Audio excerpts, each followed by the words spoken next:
السلام عليكم ورحمة الله وبركاته.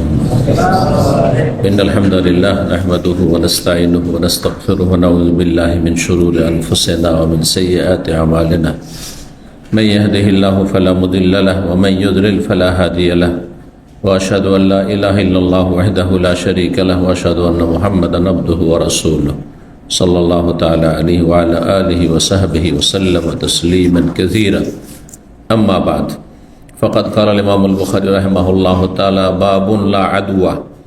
قال حدثنا سعيد بن عفير قال حدثنا ابن وهب عن يونس عن ابن شهاب قال أخبرني سالم بن عبد الله وحمزة أن عبد الله بن عمر رضي الله عنهما قال رسول الله صلى الله عليه وسلم: لا عدوى ولا طيرة، إنما الشوم في ثلاث: في الفرس والمرأة والدار। সম্মানিত ভাতৃমণ্ডলী, আল্লাহ রাব্বুল আলামিনের প্রশংসা এবং প্রিয় নবী সাল্লাল্লাহু আলাইহি সাল্লামের উপর সালাত ও সালামের পর আজ বুধবার 14ই জমাদাল উলা 1447 হিজরি মোতাবেক 5 নভেম্বর 2025 আমাদের ধারাবাহিক আলোচনা সহিহুল বুখারীর চিকিৎসা পর্ব নম্বর 11। এর মাধ্যমে ইনশাআল্লাহ তাআলা আমরা চিকিৎসার পর্ব শেষ করব। আগামী জুমা ইনশাআল্লাহ আমরা পোশাকের নতুন পর্ব শুরু করব, পোশাক সম্পর্কে। এই পর্ব নম্বর 11 প্রথম অধ্যায় হচ্ছে অধ্যায় নম্বর 54 এই চিকিৎসা পর্বের। তার বিষয়বস্তু হচ্ছে, ইমাম বুখারী বলছেন বাবুন, মানে হাজা বাবুন, এটি হচ্ছে এমন একটি অধ্যায় যাতে আলোচনা এসেছে লা আদুয়া, সংক্রামক ব্যাধি বলে কোনো কিছু নেই বা রোগের সংক্রমণ বলে কোনো কিছু নেই। হাদিসগুলি বারবার করে এসেছে, কিন্তু তাতে বিভিন্ন বিষয় এসেছে। একটি এসে সংক্রমণ, রোগের সংক্রমণ, আর একটি এসছে অলৌকিক কুলক্ষণ। সুতরাং এর আগে বাবুতে আর অলৌকিক কুলক্ষণ, পাখি উড়িয়ে, এই নিয়ে আলোচনা এসছে। ওতে এসেছে কোনো রেওয়ায়াতে ফালের কথা এসছে, সুতরাং ফালের আরেকটি অধ্যায় এসছে। ওতে এসছে পেঁচাকে অশুভ মনে করা বা পেঁচার ডাককে, সুতরাং সেটির আরেকটি অধ্যায় এসছে। এইভাবে তো গত 53 নম্বর অধ্যায় ছিল বাবুন লা হামাত। এই অধ্যায় হচ্ছে পেঁচা শুভ অশুভ বলতে কোনো কিছু নেই, মানে পেঁচার ডাক শুনলে অকল্যাণ হয়ে যাবে, কোনো বালা মুসিবত চলে আসবে, এই রকম ধারণার ইসলামে কোনো অস্তিত্ব নেই। এই রকম কেউ যদি ধারণা রাখে, এটি শিরকি ধারণা, শিরক। যেন এই বিষয়টি মনে রাখতে হবে যে এটা শুধু এমনি বিষয় নয়, এটা একটা শিরক, ছোট শিরক এটি। আর ছোট শিরক হচ্ছে কাবিরা গুনাহ। শিরক যেহেতু তার নাম, এই জন্য ছোট শিরক মানে সাগিরা গুনাহ মনে করিয়েন না। ছোট গুনাহ ছোট গুনাহ, কিন্তু ছোট শিরক কাবিরা গুনাহ। ওর নাম যে শিরক, সেই জন্য সেটি হচ্ছে কি কবিরা গুনাহ। যেমন গীবত করা, চুগলখড়ি করা, চুরি করা, ডাকাতি করা, আর জুয়া খেলা, সুদ খাওয়া, ঘুষ খাওয়া, এতিমের ধন সম্পদ খাওয়া, হারাম ব্যবসা বাণিজ্য করা, এগুলি যেমন কাবিরা গুনাহ হারাম, ঠিক তেমনই ছোট শিরকগুলি কাবিরা গুনাহ। আল্লাহ ছাড়া অন্যের কসম করা কাবিরা গুনাহ, ছোট শিরক কিন্তু কাবিরা গুনাহ। আবার কখনো বড় শিরক হয়ে যাবে। যেগুলি ছোট শিরক, সেগুলি অবস্থা বুঝে তার হুকুম পাল্টে যাবে। ছোট শিরক থাকবে না, বড় শিরক হয়ে যাবে।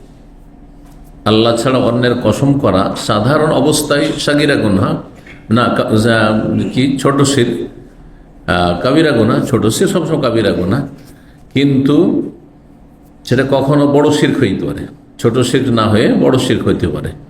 যার কসম করছেন তাকে আল্লাহর কোনো গুণ দিয়ে দিচ্ছেন, তাহলে বড় শিরক হয়ে যাবে। যেমন আমাদের সমাজে, বাঙালি সমাজে, আল্লাহর কসমের চাইতে বাপের কসম বেশি খায়, মায়ের কসম বেশি খায়, তাই না?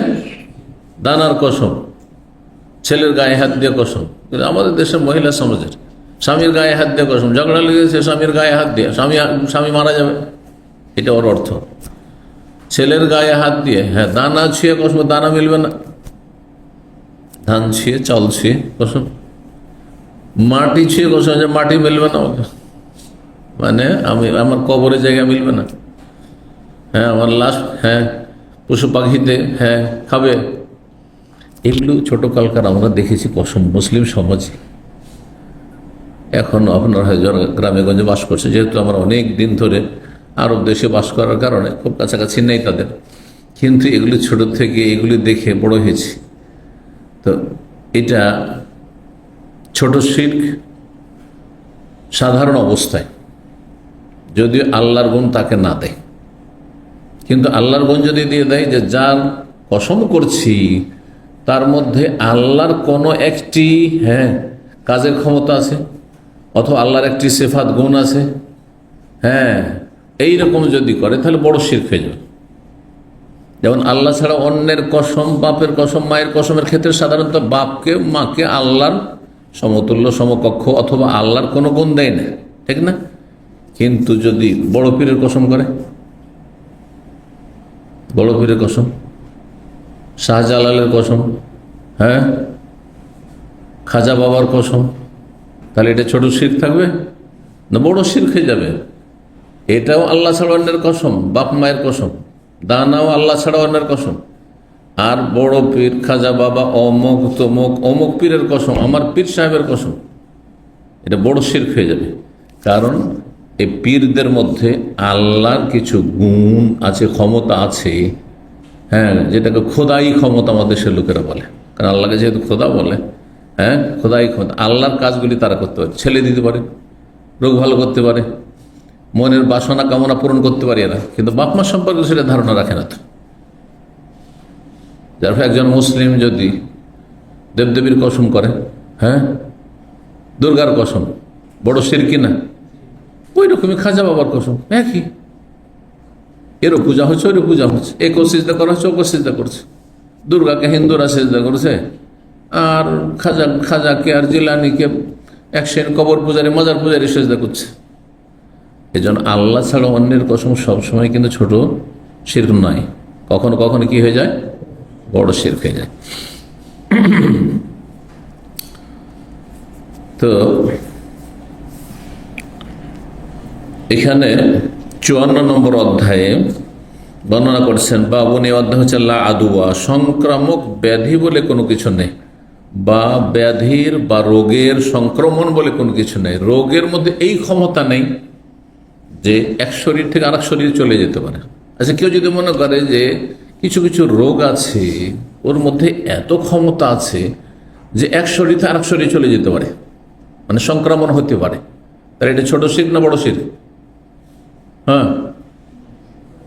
ছোট শিরক না বড় শিরক? রোগের মধ্যে ক্ষমতা আছে, তাই বড় শিরক হয়ে গেল, বড় শিরক হয়ে গেল,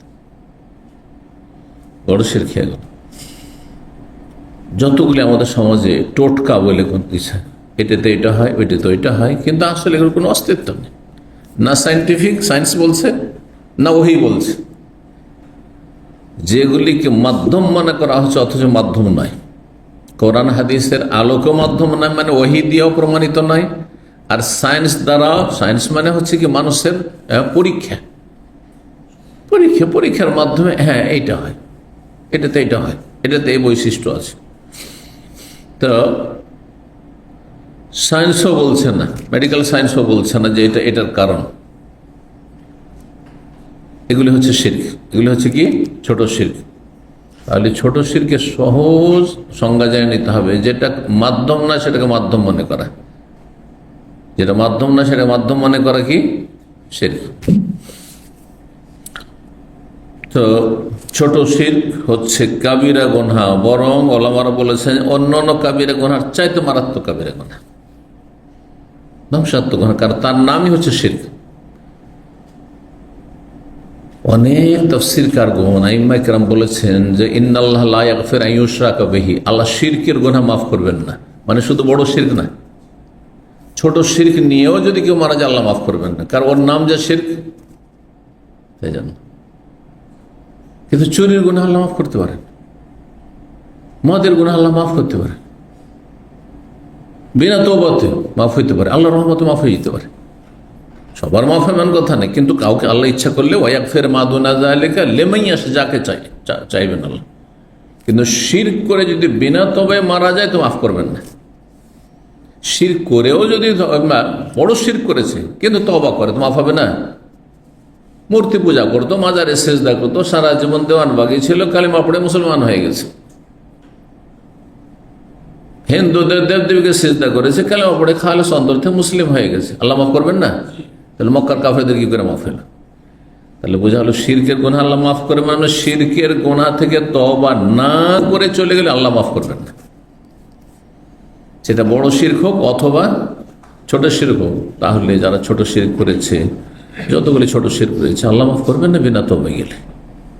এটি একদল ওলামাদের মত, যদি অধিকাংশ ওলামারা বলছেন যে ছোট শিরক যেহেতু ফাসেকি আল্লাহর রহমতে মাফ হইতে পারে, দুনিয়ার সাজা শাস্তি দিয়ে, কবর আযাব দিয়ে জাহান্নামে যাবে না হয়তো, যদি আল্লাহ মাফ করে দেন, কিন্তু জরুরি না যে আল্লাহ মাফ করে দিবেন। তো সংক্রামক ব্যাধি বলে কোনো কিছু নেই, এর ব্যাখ্যা বিস্তারিত হয়ে গেছে। এই ক্ষেত্রে দুটি মত আছে, গতকালকেও বলেছি, এর আগে বলেছি। একদল বলছেন যে সংক্রামক ব্যাধি কিছু আছে, কিন্তু ব্যাধির মধ্যে এই ক্ষমতা নেই, যেটা অধিকাংশ আমাদের মত। আর একদল বলছেন আসলে ছোঁয়াচে রোগ বা সংক্রামক ব্যাধি বলে কোনো কিছুই নেই। তাহলে যে হাদিসগুলো প্রমাণ করে যে আছে, ওই হাদিসগুলো মানসুখ, শুধু অল্প কিছু আমাদের মত সেটি। আব্দুল্লাহ বিন উমর রাদিয়াল্লাহু তাআলা বর্ণনা করেন 5772 নম্বর হাদিস, কালা রাসূলুল্লাহ সাল্লাল্লাহু আলাইহি ওয়াসাল্লাম বলেন, লা আদওয়া, রোগের সংক্রমণ বলে কোনো কিছু নেই, ওয়ালা তেয়ারা, পাখি উড়িয়ে অলৌকিক কুলক্ষণ অথবা শুভ অশুভ নির্ণয় করার কোনো অস্তিত্ব নেই। পাখি ডান দিকে উড়লো সুতরাং ভাগ্য ভালো, বাম দিকে উড়লো ভাগ্য খারাপ। আর এর একটা ব্যাপক অর্থ রয়েছে, যে কোনো, শুধু পাখির সাথে সম্পর্ক নেই, যদিও শাব্দিক অর্থ পাখির সাথে সম্পর্কিত, যে কোনো অলৌকিক কুলক্ষণের কোনো অস্তিত্ব ইসলামে নেই। দুনিয়ার কোনো কিছু, সেটা ব্যক্তি হোক, বস্তু হোক, আল্লাহর কোনো সৃষ্টি হোক, প্রাণী হোক, অথবা কোনো পাহাড় পর্বত জমিন হোক, আর কোনো অবস্থা হোক, দৃশ্য হোক, সময়কাল হোক, স্থান হোক, শুভ অশুভ বলে কোনো কিছু নেই। একমাত্র যে জায়গাগুলিকে আল্লাহ মোবারক বলে সেই জায়গাগুলি মোবারক, এছাড়া এমন কোনো ধারণা জায়েজ নয় যে আপনি কোনো জায়গাকে মোবারক মনে করে, শুভ মনে করে, অথচ আল্লাহ বলেননি, রসুল বলেননি। যেমন কেউ যদি মনে করে যে কাকরাইল শরীফের ফজিলত রয়েছে বা টঙ্গী শরীফের ফজিলত রয়েছে, যেহেতু বিশ্ব ইজতেমা হয়, দিল্লি নিজামুদ্দিনের ফজিলত রয়েছে, যেহেতু সেটা হচ্ছে হেডকোয়ার্টার সারা বিশ্বের তবলিগের, কথা বুঝলেন না? জামাত ইসলামী যদি মনে করে যে মৌলানা মওদুদের বাড়ি যেখানে ছিল সেটা মোবারক, তো এগুলো কি? এগুলো কোনো অস্তিত্ব নেই, শুভ অশুভ এগুলো তো কিছু নেই। সৌদি আরবের একটা অংশ দাম্মামের ফজিলত রয়েছে, কিছু বলে চলবে না? চলবে না, কোনো প্রমাণ নেই। দাম্মাম শহর যেমন অন্য শহরই তেমন, যেই জায়গাগুলিকে বা যে বস্তুগুলিকে আল্লাহ মোবারক সেগুলি মোবারক। জি, তো শুভ অশুভ বলে কোনো কিছু নেই। ইন্নামা সুম, তবে অশুভ রয়েছে। সুম মানে বরকতহীনতা, বরকত নেই। সুম, অশুভ রয়েছে কিসে? ফিসাল আছে তিনটি বস্তুতে, আল্লাহর তিনটি সৃষ্টিতে। ফিলফার আছে ঘোড়াই, এর আগে একটা হাদিস গেছে বাহন, সে যুগের বাহন, দ্রুত বেগী বাহন ছিল ঘোড়া, সেই জন্য এখানে ঘোড়া বলা হয়েছে। কিন্তু ঘোড়া ছাড়া কেউ যদি ধারণা করে যে উঠে, উটের হক যদি আদায় না করেন তো উঠে অশুভ আছে, ব্যাখ্যা হাদিসে হয়েছে। ঘোড়াই রয়েছে। ঘোড়া সাধারণত যারা পুষে, যদি সৎ নিয়ত হয়, আর জেহাদের যুগ, যেই যুগে ঘোড়ার পিঠে জেহাদ হইতো, তাহলে জেহাদ ফিসে আল্লাহর কালেমা উঁচা করার জন্য ঘোড়া পুষছে, তাহলে তো ফজিলতের। কিন্তু আজকালকার জামানায় যারা ঘোড়া পুষে, হয় এমন অঞ্চল যে এলাকায় প্রচুর পরিমাণে ঘোড়া পাওয়া যায়, যেমন রাশিয়ার আশেপাশে যে আজারবাইজান, উজবেকিস্তান, এসব দেশগুলির যে রয়েছে, এগুলোতে প্রচুর পরিমাণ সংখ্যায় ঘোড়া আছে। কিন্তু আমাদের দেশে যারা ঘোড়া পুষে, গোটা ডিস্ট্রিক্ট হয়তো একজনও পুষে না, আর সেটা অনেক দামি দামি ঘোড়া বিদেশ থেকে নিয়ে আসে বড় বড় পয়সাওয়ালারা, আর তারপরে সেটা শুধু শরীর জন্য দেখাবার জন্য রাখে। এমন কোনো প্রতিযোগিতা না ভালো কিছুর, দুনিয়ার প্রতিযোগিতা যদি হয় তাও কোনো স্বভাবের কাজ নেই, বরং তাতে লক্ষ লক্ষ টাকা যদি তাতে ব্যয় করে সে অপচয় করা হচ্ছে শয়তানের ভাইদের কাছে। আর যদি অহংকারের জন্য গৌরব এটি আমার এত টাকার ঘোড়া, আজকাল যে লক্ষ লক্ষ টাকা দিয়ে কোরবানি করছেন, একটা কোরবানির দাম 25 লাখ টাকা। কত টাকা সর্বর্ধে গরু বাংলাদেশে বিক্রি হয়? কত? হ্যাঁ, কোটির ঘরেও। আচ্ছা, 25-30 লাখ তো হয়, তাই না? এটা কোন স্বভাবের কাজ? দেশের মানুষ গরিবরা খেতে পায় না, বহু লোক আছে গৃহহীন, বহু এতিম বিধবা আছে, তাদের লালন পালনের লোক নেই, আর আপনি 5 লাখ টাকা 10 লাখ টাকা দিয়ে যে কোরবানি করবেন, এটাও কোনো স্বভাবের কাজ না। আল্লাহ আমি বলছি, এবং এটা আমার ঈমান। একটা গরু স্বাভাবিক ঠিক আছে, হ্যাঁ, 1 লাখের মধ্যে 50,000 পাওয়া যায় নাকি বাংলাদেশের রেট? হ্যাঁ, আপনি 50 একবার নিম্নমান করবেন, এটা 1 লাখ 1.5 লাখ ঠিক আছে। 5 লাখ 10 লাখ টাকা 20 লাখ টাকা আপনার কোরবানিতে, এটা কোন স্বভাবের কাজ করছেন আপনি? ওটা দিয়ে কজনকে হজ করাইতে পারতেন আপনি? 5 লাখ টাকা হলে একজন হজ করতে পারে, তারপরে 20 লাখ টাকাতে 4 জনের হজ হয়ে যেত গরিবের। মেলা নাকি রাস্তা আছে, দিনের শিক্ষার ব্যবস্থা নেই, হ্যাঁ, দাওয়ার ক্ষেত্রে পয়সা খরচ করে না মানুষ, আর আপনি এই কোরবানিতে মনে করছেন এরা সব পায়, আর এরা কোনো সৎ লোক মনে করছেন? কখনো নাই। না, যারা এত পয়সা খরচ করে কোরবানি করে কোনো সৎ লোক নাই। এরা অধিকাংশ বেনামাজি, অধিকাংশ এরা হারামখোর, হারাম খায়, জি, সমস্ত পাপে জড়িয়ে আছে এরা। তো রাসূলুল্লাহ সাল্লাল্লাহু আলাইহি ওয়াসাল্লাম বলছেন যে 3টি বস্তুতে কি রয়েছে? অশুভ রয়েছে। ঘোড়াতে, ওয়াল মারআতে, নারীতে, নারী জাতিতে, ওয়াদ্দারে, আর বাড়িতে। সোজা গাড়ি, বাড়ি, নারী। দেখেন, হ্যাঁ না, আজকাল ঘোড়ার জায়গায় গাড়ি দখল করেছে। হ্যাঁ, গাড়ি, বাড়ি, নারী, 3টিতে অশুভ আছে। কিন্তু সবগুলি, হ্যাঁ, সবগুলি ঘরে না। কোন ঘরে? যে ঘর প্রয়োজনের অতিরিক্ত অথবা অঢেল পয়সা দিয়ে, হ্যাঁ, সেই আপনি বাড়ি তৈরি করে রেখেছেন, যেই পয়সা দিয়ে, হ্যাঁ, 50টা লোকের বাড়ি হইত, আপনার একটা বাড়িতে 50 জনের মানুষ বসবাস করতে পারতো, 50টি পরিবার বসবাস করতে পারতো। আপনি আশেপাশের কাউকে 2-4-10টা বাড়ি বানিয়ে দিতেন আপনি, বুঝা গেছে? প্রয়োজন নেই, তারপর পয়সা আছে, প্রত্যেক শহরে শহরে বাড়ি বানিয়ে রেখেছে, বছরে একবার আসে না। এগুলো বাড়িতে অশুভ আছে, শয়তান বসবাস করে। নারীতে যেসব অবাধ্য নারী, আল্লাহর অবাধ্য, রসুলের অবাধ্য, স্বামীর অবাধ্য, বাপ মায়ের অবাধ্য, তাদের মধ্যে অশুভ আছে, কোনো কল্যাণ নেই, কোনো কল্যাণ নেই। ঘোড়া যে অহংকারের জন্য রাখা হয়েছে, অথচ অপচয় করা হয়েছে, লক্ষ লক্ষ টাকা দিয়ে ঘোড়া শুধু দেখার জন্য রাখা হয়েছে। আমি এক মন্দিরের বাড়ির পাশে 2 বছর শিক্ষকতা করেছি, তোর একটা ঘোড়া রাখা ছিল, সে নিয়ে এসছে উজবেকিস্তান, বুখারা, ওই দিক থেকে নিয়েছে, ওই সব দেশ থেকে। যেহেতু সে খুব জমিদারের, হ্যাঁ, জমিদার বংশের সে মন্ত্রী ছিল, শুধু দেখার জন্য। মন্ত্রী সাহেব ওই গ্রামের বাড়ি, যেটা জমিদারি বাড়ি, সেই বাড়িতে বছরে 2বার 1বার আসে, আর ঘোড়া সাজিয়ে রাখা হয়েছে, আসছে দর্শকরা আর দেখে দেখে যাচ্ছে, জমিদার সাহেব, মন্ত্রী সাহেবের ঘোড়া। এগুলিতে অশুভ আছে, বরকতহীনতার এটি একটি কারণ। আর কেউ কেউ বলেছেন যে না, কোনো কিছুতে আসলে অশুভ নেই। অশুভ এই যে বাড়িতে, গাড়িতে, বাড়িতে, নারীতে যে অশুভ, এটা কি এগুলি সৃষ্টি হিসেবে এগুলিতে অশুভ আছে, না পারিপার্শ্বিক অবস্থার কারণে? হ্যাঁ, পারিপার্শ্বিক অবস্থার কারণে। হ্যাঁ, কিন্তু ঘোড়া হিসাবে তাতে কোনো বরকতহীনতার অশুভ নেই, নারী হিসাবে তাতে কোনো অশুভ নেই, বাড়ি হিসাবে তাতে অশুভ নেই। কিন্তু আপনার প্রয়োজনের বেশি কেন বাড়ি তৈরি করা আছে? কেন ঘরগুলো বছরকে বছর খালি পড়ে থাকছে? অথবা তাতে এত পয়সা কেন খরচ করা হয়েছে? বুঝতে পেরেছেন না? নারীর সতীত্ব রক্ষা করলো না, আল্লাহর সাথে সম্পর্কহীন, রসুলের সাথে সম্পর্কহীন, ইসলামের সাথে সম্পর্কহীন, বাপ মায়ের অবাধ্য, স্বামীর অবাধ্য, তাহলে পারিপার্শ্বিক অবস্থার কারণে অশুভ।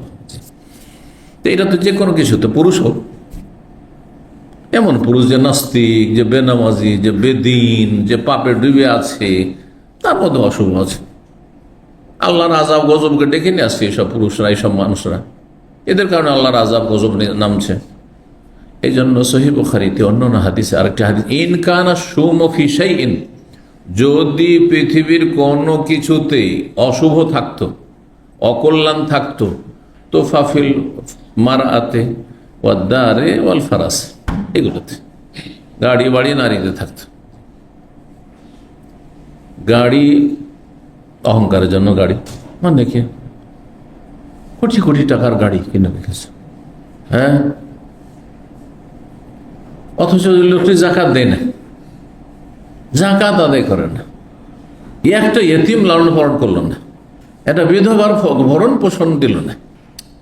তো এদের জীবনে কিসের বরকত আছে? এদের গাড়িতে কিসের বরকত রয়েছে? 5773 নম্বর হাদিস। হাদিস বর্ণনা করেছেন আবু হুরায়রা রাদিয়াল্লাহু তাআলা, তিনি বলেন, ইন্না রাসূলুল্লাহ ইয়াকুল, রাসূলুল্লাহ সাল্লাল্লাহু আলাইহি ওয়াসাল্লাম বলেছেন, লা আদওয়া, রোগের কোনো সংক্রমণ নেই। 5774 নম্বর হাদিস। হাদিস বর্ণনা করেছেন আবু সাঈদ ইবনে আব্দুর রহমান, তিনি বলছেন, আমি আবু হুরায়রা রাদিয়াল্লাহু তাআলা আনহুকে বলতে শুনেছি, তিনি নবী সাল্লাল্লাহু আলাইহি ওয়াসাল্লাম থেকে বর্ণনা করে বলেছেন যে নবী সাল্লাল্লাহু আলাইহি ওয়াসাল্লাম বলেন, লা তুরিদুল মুমরিযা আলাল মুসিহ, অসুস্থ উটকে তোমরা সুস্থ উটের পালে প্রবেশ করাবে না বা নিয়ে আসবে না। কারণ একটা পালের সমস্ত উটগুলি, শুধু উট নয়, যেহেতু আরবদের উটই থাকতো বেশি, সেজন্য উটের কথা বলা হয়েছে। বকরি ছাগলেরও যদি পাল হয়, গরুরও পাল হয়, অন্য কোনো পশুর পাল হয়, আর সুস্থ আছে পালের সমস্ত পশুগুলি, আর একটা অসুস্থ আপনি পশুকে নিয়ে এসে ওখানে ঢুকিয়ে দিলেন, আর যার ফলে হয়তো অন্যগুলো আক্রান্ত হয়ে গেল, আল্লাহর ইচ্ছা আক্রান্ত হয়, আল্লাহর ইচ্ছা আক্রান্ত হয়ে গেল, তো আপনি ক্ষতি করলেন, ক্ষতি করলেন। আর শুধু পশুর পালের ক্ষেত্রে নয়, মানুষের ক্ষেত্রে নিষেধ করা হয়েছে, মহামারীর ক্ষেত্রে নিষেধ করা হয়েছে। মহামারী যদি কোথাও ছড়িয়ে পড়ে আর আপনি ওখানে আছেন, তাহলে ওখান থেকে আর যাবেন না, মামে আল্লাহ না করে মহামারী এসে গেছে, আর আপনি এখানেই আছেন, তাহলে এখান থেকে আপনি দেশে যাবেন না, মোটেই দেশে যাবেন না ওই সময়, যতক্ষণ এখান থেকে মহামারী উঠে না গেছে। দেশে ছিলেন, ছুটি কাটাচ্ছিলেন, আর ওখানে মহামারী ছড়িয়ে পড়েছে, আল্লাহ না করে এরকমটা হয় কোনো মুসলিম সমাজে, মুসলিম দেশে, মুসলিম আমরা যেখানে বসবাস করে, আল্লাহ হেফাজত করে মুসলিম ভাই বোনদের। তো আর আপনি মনে করছেন যে না, তাড়াতাড়ি করে আমি চলে যাই, সৌদি আরবের আবহাওয়া ভালো, ওখানে গেলে আমি সুস্থ থাকবো, না না না, মোটেই আসবেন না। প্রতিবার আপনার ভিতরে জীবাণু, ওর অনুপ্রবেশ ঘটেছে, আর সেই জীবাণু বহন করে চলে আসলেন আপনি, এটা বাস্তব। মহামারী তো বাদ দেন, আমার জীবনের একটা ঘটনা বলি। আমি যখন মদিনাতে পাশ করব আল কাসিমে 2 বছর ছিলাম, একবার ভিসা লাগাইতে বোম্বাই আসলাম। ভিসাটা আসলে বোম্বাই করে দিয়েছিল কনসুলেট, দিল্লিও করা যায়, বোম্বাই করা যায়। তো বোম্বে আসার পরে এক মসজিদে থাকলাম, আহলে হাদিস মসজিদ, সবচেয়ে বড় আহলে হাদিস মসজিদ, আর মসজিদ আর বাঙালি মসজিদ বলে পরিচিত। মসজিদটির নাম হচ্ছে বাঙালি মসজিদ, কারণ যুগ যুগ ধরে সেখানে বাঙালি মুয়াজ্জিন আর ইমাম থাকে, সেজন্য নাম পড়ে গেছে, তার নাম বাঙালি মসজিদ, আহলে হাদিস মসজিদ। এবং জমিয়ত আহলে হাদিসের যিনি সভাপতি ছিলেন এক সময়, তিনি সেখানকার খতিব ছিলেন, রাহিমাহুল্লাহ, দুনিয়া থেকে চলে গেছেন। আমার ক্লাসমেটের, আমার শ্বশুর, হায়দ্রাবাদের আমার একজন ক্লাসমেট ছিল, একই সাথে মদিনায় পড়েছি, ও শ্বশুর, ও আবার আমার সাথে মদিনায় কিছুদিন লেখাপড়া করে, মদিনা থেকে কোর্স কমপ্লিট না করে ইউকে, ইংল্যান্ড চলে যায়, বার্মিংহামে আছে। এবার দেখা, আগের বার দেখা হয়েছে, তো গেছিলাম, তো মনে করলাম যে সাথীর সঙ্গে আছে, তো দেখা সাক্ষাৎ করিনি। তো কি বলছিলাম, এই মসজিদে তখনকার যুগ ছিল, যত বাঁচাতে পারি, কারণ মানুষের টানাটানির যুগ। তো মসজিদে আহলে হাদিস মসজিদ, আর আহলে হাদিস মসজিদে থাকা যেতে পারে। তারপরে মসজিদের যে মুয়াজ্জিন সে আমার এলাকার একজন হাফেজ আর সাধারণ মৌলভী সাহেব। তা আমাকে পেয়ে তো খুব ভালোই সম্মানে রাখলো। কিন্তু এত মশার মশা যে মনে হচ্ছে মশাতে টেনে নিয়ে চলে যাবে, মশাতে টেনে নিয়ে যাবে। আমার জীবনে এত মশা কামড় দেয়নি আমার। একটা রাত থাকা আমার অবস্থা খারাপ হয়ে গেল। তারপরে আমার কাজ হয়ে গেল, যখন মেডিকেল হয়ে গেল আমি সেখান থেকে চলে গেলাম। ট্রেনের সফর 52 ঘন্টার সফর, মুম্বাই থেকে কলকাতা। আল্লাহু আকবার, বুঝছেন, 52 ঘন্টা। আস্তাগফিরুল্লাহ। গিয়ে নামলাম, নামার পরে গিয়ে প্রথম বাড়িতে গিয়ে গোসল করলাম। গোসল করার সাথে সাথে জ্বরের চিকিৎসা, তখন ব্লাড চেক না করে জ্বরের যেসব ওষুধ পানি হয় ওষুধ খেলাম, জ্বর ভালো হয়ে গেল। চলে আসলাম সৌদি আরব। সৌদি আরবে কিন্তু ম্যালেরিয়া নেই, সৌদি আরবে ম্যালেরিয়া নেই। তো যদি অন্য কোথাও থেকে নিয়ে আসে সেটা ভিন্ন বিষয়। এটা আমার জীবন অভিজ্ঞতা বলছে আপনাদেরকে, আশ্চর্য হবেন। তারপরে কিছুদিন পরে আবার জ্বর চলে আসলো, কিন্তু আমি ভাবতেই পারিনি যে ম্যালেরিয়া, ও সব কল্পনার নেই। জ্বর না জ্বর, আবার ওষুধ খেলাম, আবার ভালো হলো, আবার জ্বর হয়ে গেল। কদিন পরে আবার এরকম অবস্থা। তখন সরকারি ক্লিনিকগুলোতে এমনি চিকিৎসা হইতো, সবারই চিকিৎসা হইতো। আর আমরা ইসলামিক সেন্টার আমি ছিলাম। তো যাই হোক, একজন মিশরি ডাক্তার বলছে ব্লাড চেক কর, বারবার কেন জ্বর ফিরে আসছে। ব্লাড চেক করা দেখা গেল যে ম্যালেরিয়া। আমার জীবনে একবার ম্যালেরিয়া হয়েছে, বুঝলেন তো, ম্যালেরিয়া হয়ে গেছে। তারপরে যেহেতু সরকারি হসপিটাল, সাথে সাথে বল দিয়ে জানিয়ে দেওয়া হয়েছে যে ম্যালেরিয়া আক্রান্ত রোগী, একটা রোগী পাওয়া গেছে। সাথে সাথে বলে দিয়ে থেকে চলে আসলে আমি যে বিল্ডিং, ইসলামিক সেন্টার বিল্ডিং থাকে পুরোটাতে আবার স্প্রে করার জন্য, আর স্প্রে করার জন্য আসলো। তারপরে টেলিফোন আসতে শুরু হলো। কোথায় ছিলেন, কখন এসছেন দেশ থেকে, ইত্যাদি ইত্যাদি। একটা যে প্রশ্নের জবাব, মানে ওরা কনফার্ম হতে চাইছে যে আসলে এই ম্যালেরিয়ার উৎপত্তি কি এখান থেকে না বাইরে থেকে নিয়ে এসছে। কেউ কেউ তো বলতে লাগলো যে ম্যালেরিয়া যদি জানতে পারে যে দেশ থেকে তো এক্সিটও লেগে যাবে। তো যাই হোক, এক্সিট তো লাগেনি, কিন্তু আমি বললাম যে আমি এসছি, 2-3 মাস হয়ে গেল। দেশ থেকে। আচ্ছা, দেশে জ্বর হয়েছিলাম, যে দেশে জ্বর হয়েছিল, কিন্তু তারপর ভালো হয়ে গেছি। তারপর আসলাম, তারপর আসার পরে এই 2-3 বার করে বারবার করে জ্বর ফিরে আসছে। ওরা দেখলো যে এখানে কোনো এমন মশা নেই যে মশা ম্যালেরিয়ার জীবাণু বহন করে। এটা তখন আমি নিজেই জল্পনা করলাম সেটা বোম্বাই থেকে আমাকে ধরেছে, আর তারপরে সেখানে ওষুধ খেয়েছি, সেটা চাপা পড়ে গেছে, আর তারপরে এখানে এসে বারবার আবার ফিরে এসেছে ম্যালেরিয়া জ্বর। ম্যালেরিয়া জ্বর অনেক সময় বাহ্যিক শরীরে থাকে না, জ্বর নেই, কিন্তু ভিতরে আপনার সেটা ভিতরে লুকিয়ে আছে, এমনি শরীরে জ্বর নেই। অন্য দেশ থেকে নিয়ে এসেছেন, 6 মাস নেই জ্বর, ভিতরে সেই জীবাণুটা লুকিয়ে আছে, আর হঠাৎ করে প্রকাশ পাচ্ছে। বুঝতে পেরেছেন? তো এই জন্য যখন দেখবেন যে এমন কোনো আমি মারাত্মক রোগে আক্রান্ত, যেই রোগ সাধারণত কি হয় অন্য দেশে নেই, তাহলে আপনি যাবেন না। অনেকে আসছে নতুন নতুন ভিসা নিয়ে এখানে, আর আসার পরে এখন এখানে যখন মেডিকেল চেক আপ হয় তখন সাথে সাথে এদেরকে বিদায় করে দেয় লিভারের সমস্যার কারণে, জানেন না? জি। তো কি বললেন রাসূলুল্লাহ সাল্লাল্লাহু আলাইহি ওয়াসাল্লাম, লা তুরিদুল মুমরিজা আলাল মুমরিজ, মানে যে রোগে আক্রান্ত, যেই আপনার গবাদি পশু রোগে আক্রান্ত, সুস্থ গবাদি পশুর পালে সেটাকে নামাবেন না বা নিয়ে যাবেন না। 5775 নম্বর হাদিস বর্ণনা করেছেন আবু হুরায়রা রাদিয়াল্লাহু তাআলা আনহু। তিনি বলেন, আন্না রাসূলুল্লাহ সাল্লাল্লাহু আলাইহি ওয়াসাল্লাম কাল্লা আদওয়া, রাসূলুল্লাহ বললেন যে রোগের সংক্রমণ বলে কোনো কিছু নেই।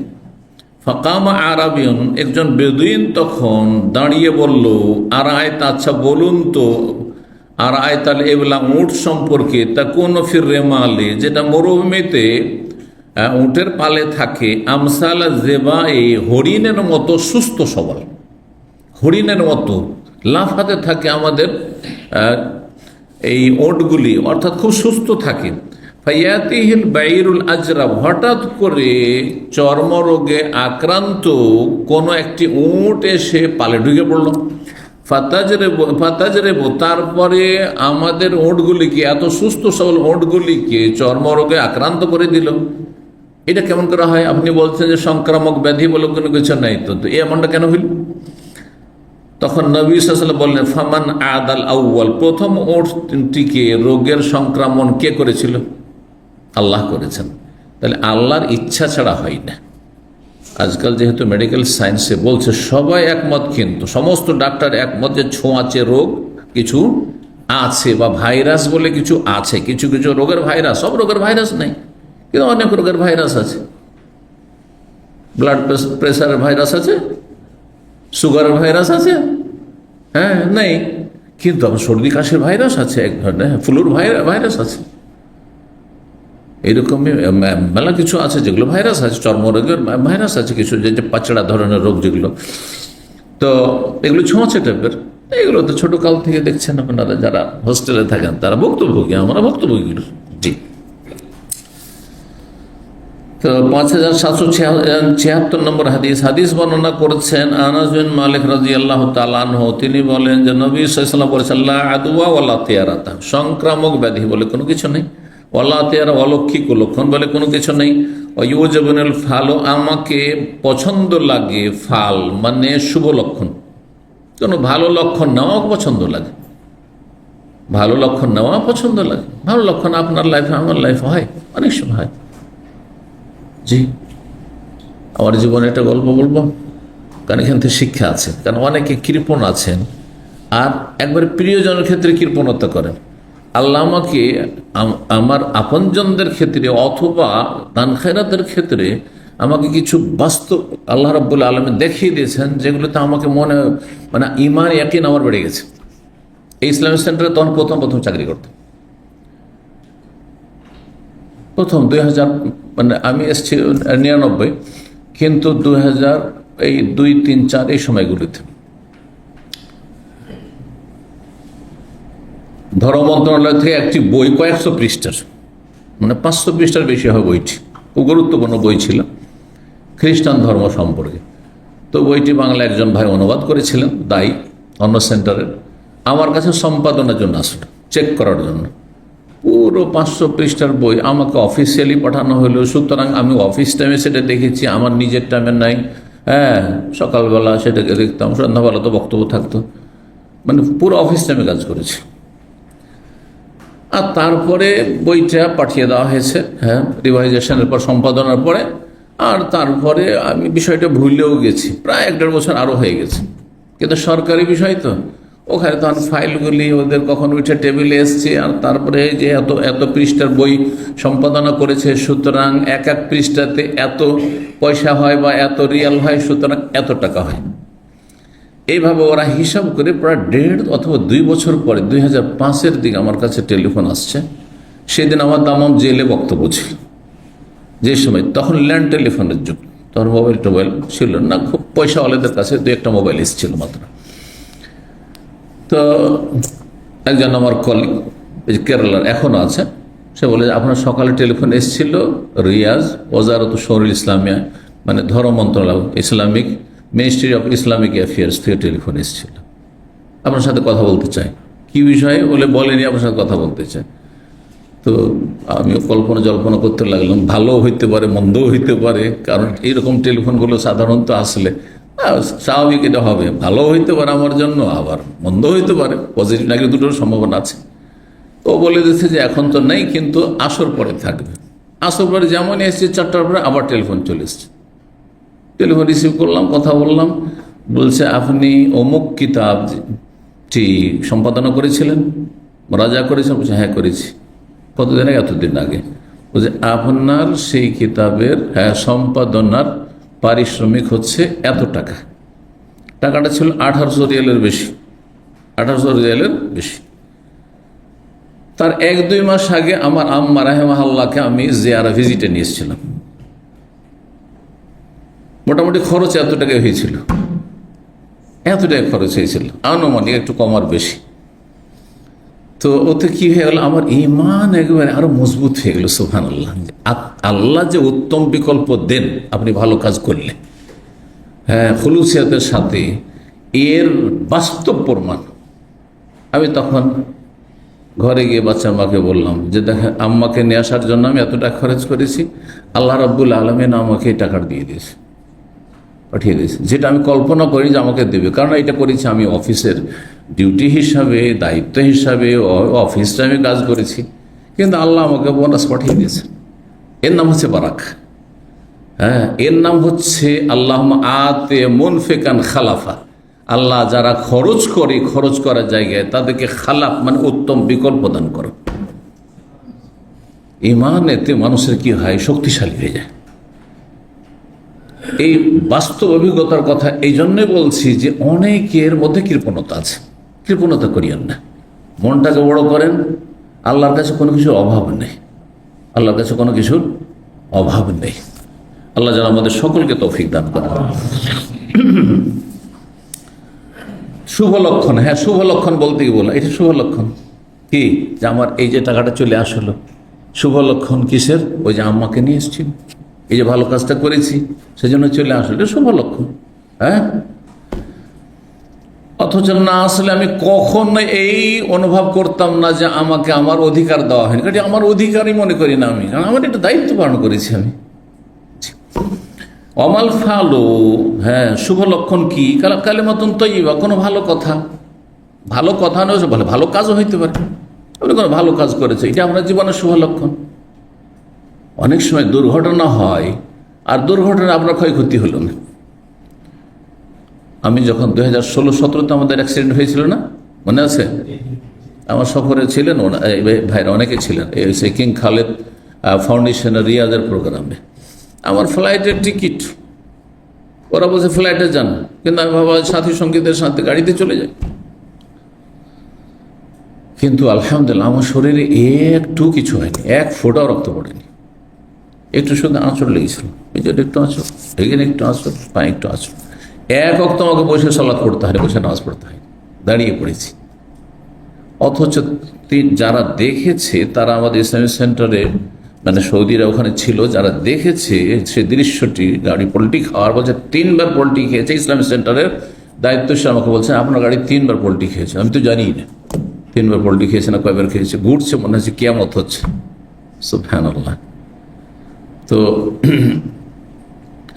একজন আমার সঙ্গী ছিলেন ইয়েমেনি, তিনি বললেন যে আপনার কোনো গোপন নেক আমল নিশ্চয় আছে, যে আল্লাহ রাব্বুল আলামিন এত বড় অ্যাক্সিডেন্ট আপনার কিছুই হলো না। সুবহানাল্লাহ, কিছুই হলো না। তো আল্লাহ রাব্বুল আলামিন যেন নেক আমলে তৌফিক দান করেন এবং গুনাহ, আল্লাহর আযাব আলা মুসিবত নিয়ে আসে, গুনাহ থেকে বেঁচে থাকার তৌফিক দান করেন। এগুলি থেকে শিক্ষা নেওয়ার বিষয় রয়েছে। এতে মানুষের আমল বেড়ে যায়, হ্যাঁ, ইমান বেড়ে যায়, আর গুনাহ কমে যায়। জি।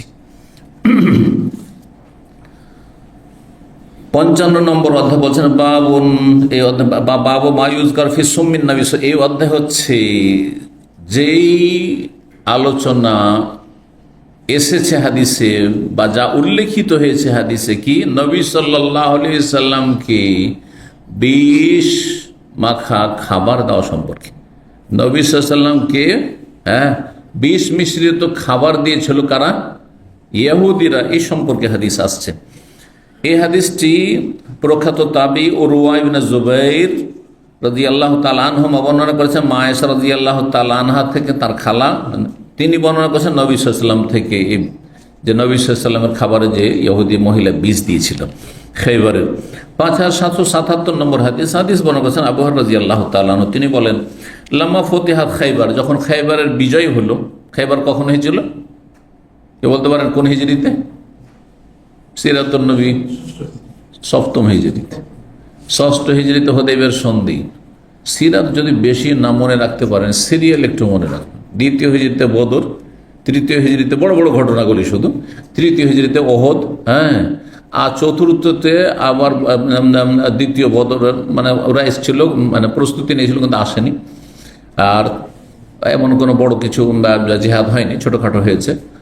৫ম হিজরিতে খন্দকের যুদ্ধ, ৬ষ্ঠ হিজরিতে হুদাইবিয়া, সুলুল হুদাইবিয়ার সন্ধি, আর ৭ম হিজরিতে হয়েছে খৈবরের যুদ্ধ এবং উমরাতুল কাজা, যে উমরার চুক্তি হয়েছিল, চুক্তির ভিত্তিতে উমরা। আর ৮ম হিজরিতে মক্কা বিজয়, বোঝা গেছে না। ৯ম হিজরিতে আপনার তবুক হয়েছে। ১০ম হিজরিতে রাসূলুল্লাহ সাল্লাল্লাহু আলাইহি সাল্লামের বিদায় হজ হয়েছে, আর তারপরে ইন্তেকাল হয়েছে। অন্তত এইটুকু তো মনে রাখতে হবে। এগুলো হচ্ছে মোটা কথা। নবী সাল্লাল্লাহু আলাইহি ওয়াসাল্লামের জীবনে আপনি মোটা মোটা কথাগুলি যদি মনে রাখেন, আপনার আমার লাইফের আমরা কিন্তু অনেক কথা মনে রাখি, বিশেষ করে গুরুত্বপূর্ণ কথা তো আপনি ভুলেন না। হ্যাঁ, কখন জন্ম, কখন লেখাপড়া শেষ করলেন, কখন চাকরিতে লাগলেন, কখন বিদেশে এলেন, কখন বিদেশ থেকে গেলেন, হ্যাঁ, কখন বিয়ে করলেন, আপনি মনে রাখছেন। আপনি নবীর কথা মনে রাখবেন না? অবশ্যই আল্লাহ যেন তো অভিজ্ঞান করেন। তো নবী সাল্লাল্লাহু আলাইহি ওয়াসাল্লামকে যে বিষ দেওয়া হয়েছিল, এই মর্মে হাদিস বর্ণনা করেছেন আবু হুরায়রা রাদিয়াল্লাহু তাআলা আনহু, যখন খাইবার বিজয়ী হলো ৭ম হিজরিতে, উহুদিয়াত লিরাসূলিল্লাহ শাতুন, রাসূলুল্লাহ সাল্লাল্লাহু আলাইহি ওয়াসাল্লামের কাছে উপঢৌকন পাঠানো হলো খাবার। কিসের? এমন একটি বকরির, গোটা বকরি, ছাগল, হোনা, ফিহা সুম্মুন, যাতে ছিল বিষ মাখানো, বিষ মেশানো ছিল, এবং মারাত্মক বিষ দিয়েছিল, যা খেলে মানুষ বাঁচার প্রশ্নে ওঠে না। এই জন্য কয়েকজন সাহাবীর সাথে সাথে 1 লোকমা 2 লোকমা শুধু খেয়েছিলেন, তাতেই শহীদ হয়ে গেছিলেন, মারা গেছে, বাঁচেননি তারা। কিন্তু রাসূলুল্লাহ সাল্লাল্লাহু আলাইহি ওয়াসাল্লামকে আল্লাহ রাখবেন, কারণ আরো কিছু কাজ তার দ্বারা আল্লাহ নেবেন, সেই জন্য আল্লাহ রেখেছেন। ফাকাল রাসূলুল্লাহ সাল্লাল্লাহু আলাইহি ওয়াসাল্লাম বললেন, ইজমাউলি মান কানা হাহুনা মিনাল ইয়াহুদ, এখানে যেসব ইহুদিরা আছে তাদেরকে একত্রিত করে। নবী সাল্লাল্লাহু আলাইহি ওয়াসাল্লাম খেয়েছিলেন, কিন্তু সেটা গিলে নেননি, শুধু চিবিয়েছিলেন একটু। সামান্য চিবানোতেই যে বিষের প্রতিক্রিয়া হয়েছিল শরীরে, তাতে অনেক কষ্ট পেয়েছেন, এবং ইন্তেকালের সময় আবার সে বিষের প্রতিক্রিয়া আবার প্রকাশ পেয়েছে, আর তাতে বড় কষ্ট পেয়েছে রাসূলুল্লাহ সাল্লাল্লাহু আলাইহি ওয়াসাল্লাম। তাদের উদ্দেশ্যই ছিল মুহাম্মদ সাল্লাল্লাহু আলাইহি ওয়াসাল্লামকে জীবন থেকে মেরে দেওয়া, লানাহুমুল্লাহ। তো ইহুদিদেরকে একত্রিত করা হলো, কিভাবে জানলেন? ওহী করে দেওয়া হইল যে আপনি খাবেন না, এতে বিষ মাখানো হয়েছে। কোন কোন riwayate রয়েছে নবী সাল্লাল্লাহু আলাইহি ওয়াসাল্লামের সাথে সেই রানটি কথা বলেছে যে আপনি খাবেন না, এতে বিষ মাখানো আছে। তখন নবী সাল্লাল্লাহু আলাইহি ওয়াসাল্লাম উগলে ফেলে দিয়েছেন আর খাওয়া ছেড়ে দিয়েছেন। কিন্তু সাহাবীরা যারা সাথে খাচ্ছিলেন, কয়েক লোকমা খেয়ে ফেলেছেন, তাতে কয়েকজন সাহাবী শহীদ হয়েছেন রাদিয়াল্লাহু তাআলা আজমাইন। তাদেরকে একত্রিত করা হলো। ইহুদিদেরকে রাসূলুল্লাহ বললেন তাদেরকে, ইন্নী সাইলুকুম আন শাইইন, তোমাদেরকে একটি বিষয় সম্পর্কে জিজ্ঞাসা করব। ফাহাল আনতুম সাদিকুন আনহু, তোমরা কি সত্য কথা বলবে?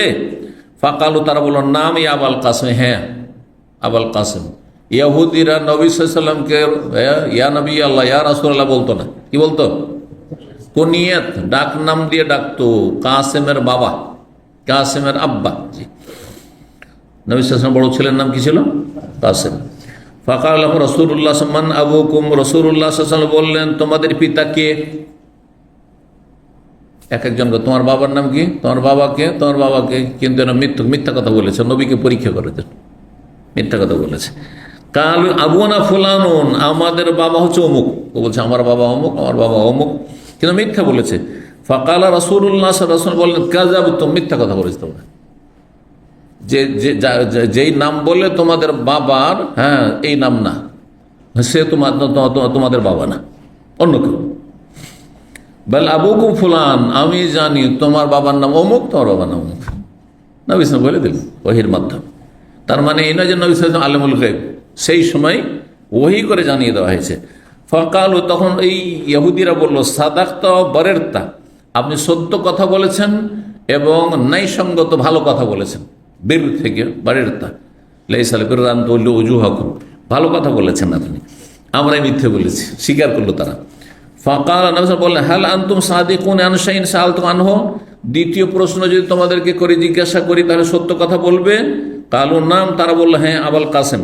ওয়াইন কাযাবনাকা, আর যদি আমরা মিথ্যা বলি তো আরাফতা কাযাবানা, তাহলে আপনি তো বুঝেই যাবেন যে আমরা মিথ্যা বলছি, আপনি তো এখনই তো ধরা খেয়ে গেলাম আমরা।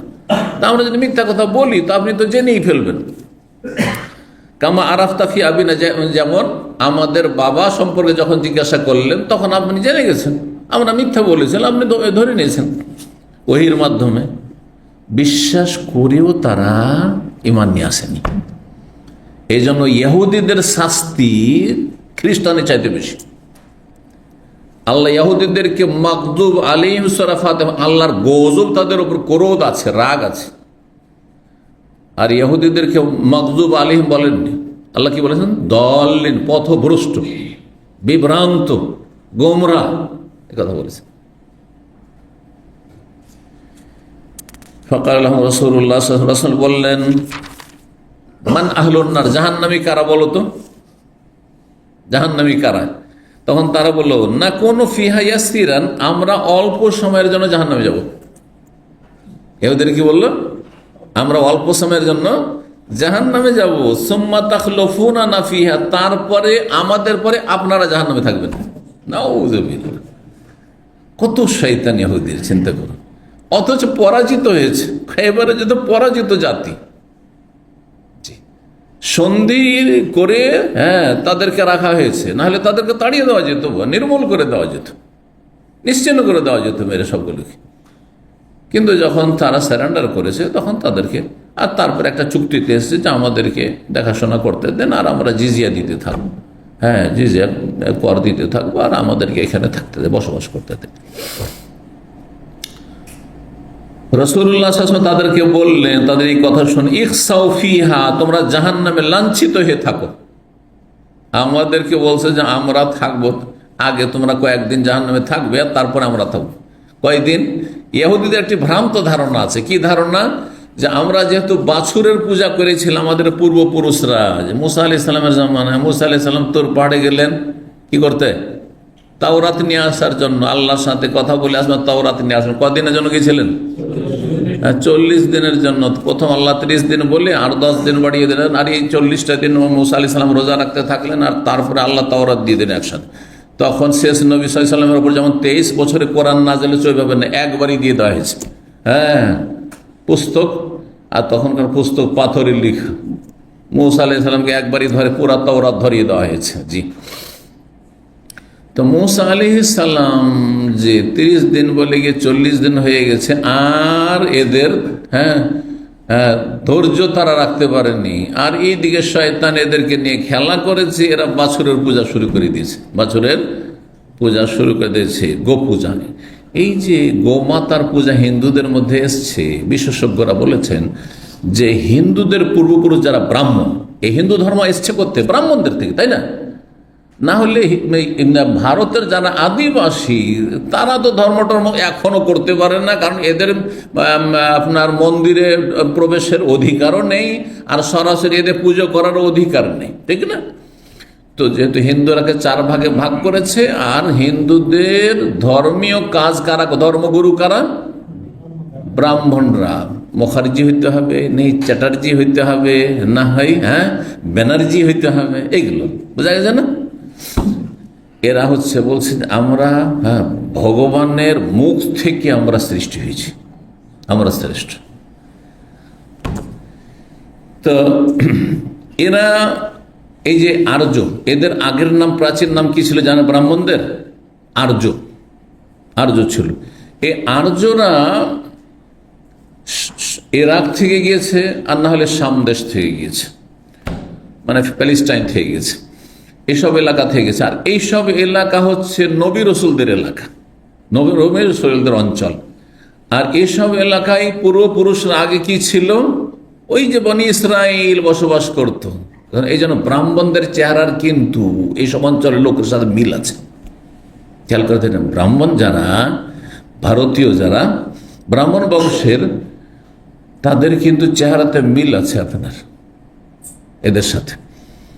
তো এখান থেকে যেহেতু গিয়েছে, তখন এই ধর্মটা তো এখান থেকে নিয়ে গেছে ওরা, হয় ইরাক বা সামদেশ থেকে ধর্ম নিয়ে গেছে। ধর্ম নিয়ে যাওয়ার পরে এরা তখন বেদ রচনা করলো, আর তারপরে তখন ইন্ডিয়ান সমাজকে, ভারতীয় সমাজকে 4 ভাগে ভাগ করলো, আর বললো যে আমরাই সবচেয়ে শ্রেষ্ঠ, আর এই 3 শ্রেণীর যে কাস্ট রয়েছে এরা আমাদের সেবার জন্য আমাদের ভগবান তাদেরকে সৃষ্টি করেছেন। বুঝছেন, এটা হচ্ছে হিন্দুদের ভ্রান্ত ধর্ম। তো যাই হোক, ওই যে এখানে মুসা আলাইহিস সালামের জামানায় বাছুর পূজা হয়েছে, গো পূজা হয়েছে, ওইখান থেকে তখন ওখানে গিয়ে গোমাতার পূজা শুরু হয়েছে। এই জন্য এখন পর্যন্ত চলতেই আছে হিন্দুদের মধ্যে কিসের পূজা?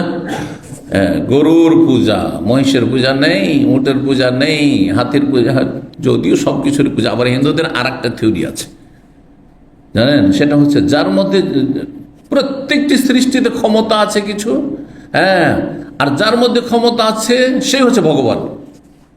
বুঝতে পেরেছেন? আর এই থিওরির ভিত্তিতে লিঙ্গ পূজা হচ্ছে।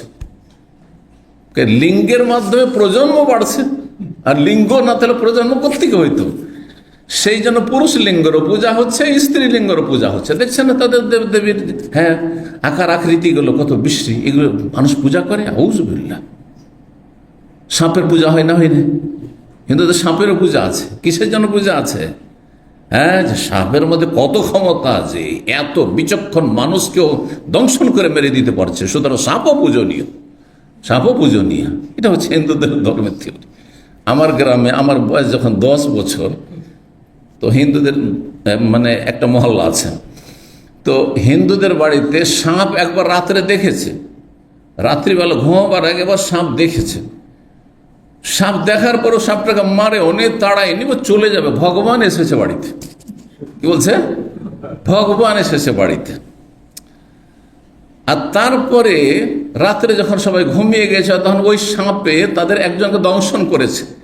সকালবেলা আমাদের ফজর হইতেই শুনতে পেলাম যে অমুকের বাড়িতে অমুক মারা গেছে। কিসে? সাপের দংশনে মারা গেছে। আর সকালবেলা শুনতে পেলাম তাদেরই জবান থেকে, মানে মাধ্যম দিয়ে, তখন তো আমরা ছোট, কিন্তু আমাদের বাচ্চা আছে যারা আত্মীয় স্বজন, তারা এই গল্পগুলি শোনালো যে রাত্রে কিন্তু ওরা সাপ দেখে, সাপটাকে মারতে পারতো, কিন্তু সাপ দেখে এইসব হিন্দুরা বলেছে যে ভগবান বাড়িতে আগমন করেছে। কথা বুঝতে পারছেন? এমন ভগবান আসলো যে একজনকে দংশন করে নিয়েই গেল। এই হলো অবস্থা এদের। তো যারা ভ্রান্ত ধর্মে বিশ্বাসী, এ মাজার পূজারই হোক আর এ মূর্তি পূজক হোক, মূর্তি পূজারই হোক, এরা একেবারে বিভ্রান্ত, অধম। আল্লাহ হেফাজত করুন। বলুন আলহামদুলিল্লাহ যে আল্লাহ দিয়েছেন আমাদেরকে তৌহিদ, আল্লাহ দিয়েছেন সুন্নাহ, আল্লাহ আমাদেরকে ওহীর অনুসরণ করার তৌফিক দান করেছেন। আমরা খেয়াল খুশি ইবাদতবন্দি করি না, কুপ্রবৃত্তির অনুসরণ করি না, মনের পূজা করি না। রব যা আদেশ দিয়েছেন নবীর মাধ্যমে, রসুলের মাধ্যমে, ওহীর মাধ্যমে, তার অনুসরণ করি। আল্লাহ রাব্বুল আলামিনের শুকরিয়া আদায় করুন। আল্লাহুম্মা ইন্না আলা যিকরিকা ওয়া শুকরিকা ওয়া হুসনি ইবাদাতিক। তো কি বলছিলাম, এই ইহুদিরা বিশ্বাস করে, ইহুদি ধর্মে এখন পর্যন্ত ইহুদিরা বিশ্বাস করে যে আমাদেরকে জাহান্নামে যেতে হবে। কিসের জন্য? ওই আমাদের পূর্বপুরুষদের পাপের কারণে। ওই পূর্বপুরুষরা যে 40 দিন কি করেছে? গরু পূজা করেছে, বাছুর পূজা করেছে। সেই জন্য আমাদের কি করতে হবে? এই পাপের কারণেই, আমাদের পূর্বপুরুষের পাপের কারণে আমাদেরকে যেতে হবে জাহান্নামে। ওই যে ইয়াসিরান, অল্প সময়ের জন্য, এই 40টা দিন। খুব বেশি যদি আমরা জাহান্নামে যাই তাহলে 40 দিন যাবো, সুম্মা তাখলুফুনা ফিহা, তারপর আমাদের পরে আপনারাই জাহান্নামে থাকবেন। রাসূলুল্লাহ বললেন তাদের, ইখসাউ ফিহা, তোমরা লাঞ্ছিত হয়ে জাহান্নামে থাকো আর থাকবে।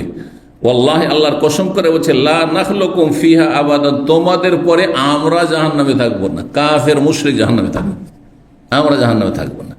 মুসলিম মুওয়াহহিদ তৌহিদ প্রতিষ্ঠাকারী কেউ জাহান্নামে থাকবে না। সুম্মা ক্বালা লাহুম, তারপরে তাদেরকে বললেন, হাল আনতুম সাদিকুন, তৃতীয় প্রশ্ন। 2টি প্রশ্ন হয়ে গেছে, তাই না? যে তোমরা কি সত্য কথা আমাকে বলবে? ইন সাআলতুকুম আনহু, তোমাদেরকে যদি কোনো কথা জিজ্ঞেস করি।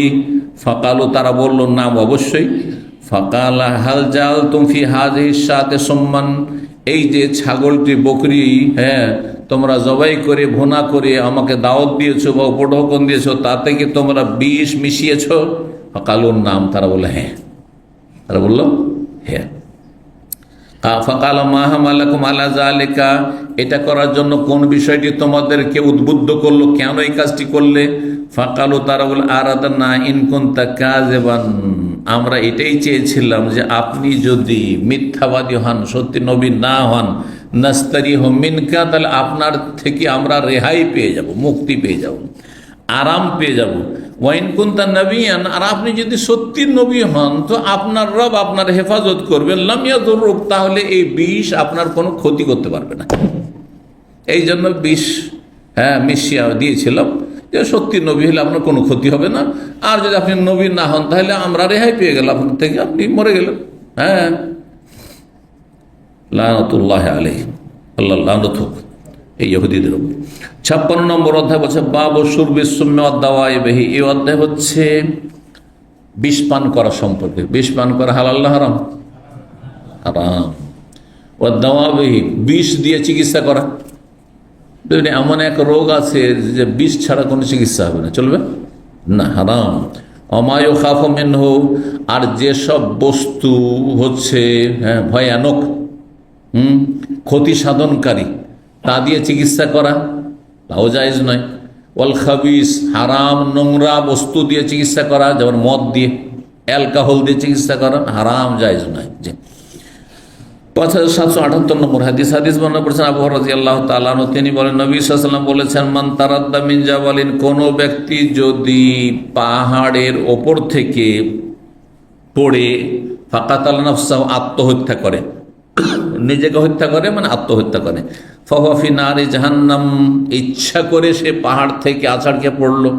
আজকাল কি করেছে, বড় বড় উঁচা বিল্ডিংয়ে উঠে যাচ্ছে, টাওয়ারে উঠে যাচ্ছে, প্রেমিকেরা উঠছে, শুনছেন এইসব না সোশ্যাল মিডিয়ায়? প্রেমিকা তাদেরকে বাধা দিয়েছে, ছেলে পক্ষ অথবা মেয়ে পক্ষ বিয়ে হতে দিচ্ছেন না, মিলিত হতে দিচ্ছেন না, দুইজন যুক্তি করে গিয়েছে বড় উঁচা টাওয়ারের উপর, 8 তলা 10 তলা 20 তলা 50 তলার উপরে, আর সেখান থেকে একসাথে আছাড় দিয়ে পড়ছে জাহান্নামে যাওয়ার জন্য। এমনিতেই জাহান্নামী তাদের পাপের কারণে, আর তার অতিরিক্ত জাহান্নামের শাস্তি আত্মহত্যাকারীর জন্য। নবী সাল্লাল্লাহু আলাইহি ওয়াসাল্লাম বলে, কেউ যদি উঁচু পাহাড়, শুধু পাহাড় না, যে কোনো উঁচু জায়গা থেকে কেউ যদি